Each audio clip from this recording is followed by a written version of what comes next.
originally I wasn't gonna post a video about the setup just because there's so much variation from each of us.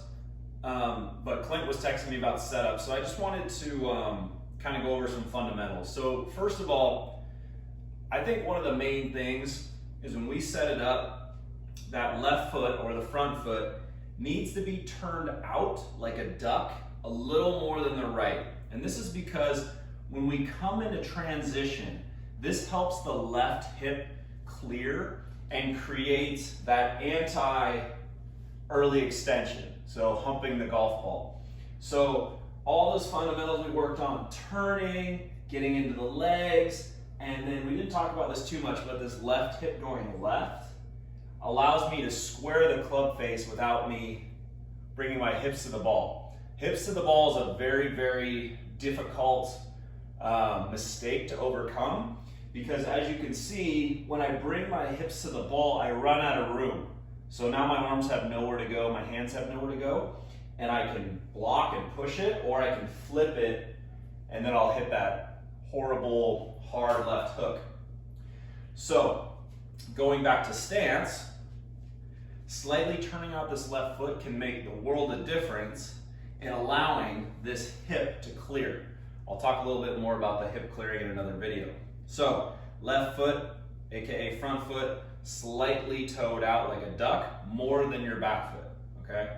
The second thing is, and see if you can see this a little bit, but I'm actually gonna recommend we do a slightly closed stance. So front foot ahead of back foot.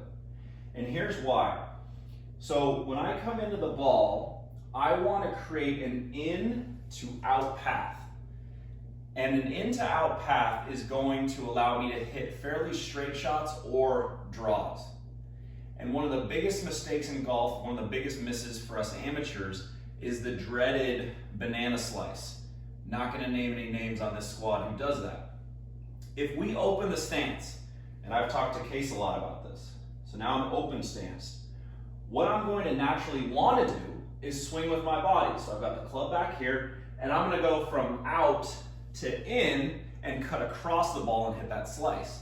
So by opening the stance, I'm literally telling my body, yeah, swing along your body line, and that creates that big side spin on the ball. You lose distance, it goes right. We all know the results. So back to stance, a slightly closed stance will tell you, hey, I want to come inside more, and that's going to create a little more optimal club path. So play around with a closed stance and see if that forces you to hit draws instead of fade slices.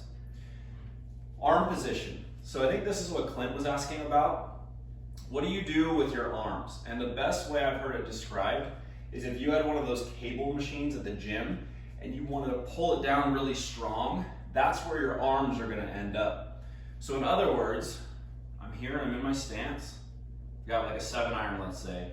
I come up and I come down strong and get my grip. And of course, I don't want all that tension when I hit the shot, so now I'm gonna relax a little bit. But that's where my hands should be, where they would naturally fall from my shoulders, okay? Now, what does that not look like? Well, one, from down the line, come down strong, this is where I wanna be. I'm not manipulating my wrist or pushing the club towards the ball. The same token, I'm not squatting down lower and bringing my hands lower like this. So you can see the difference in that and that versus here, strong and natural. So again, a little bit of a toe out on the lead leg, slightly closed stance, coming down strong. And the last little bit, guys, and this is a real subtlety, is you want to bring your belt up a little bit, and that's a little bit of an ab squeeze.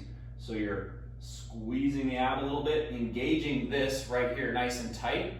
And so when I move, if this is tight right here and engaged and alive, I'm going to transfer more energy through the ball, one, and two, I'm less likely to early extend because if I let my abs go, I'll early extend.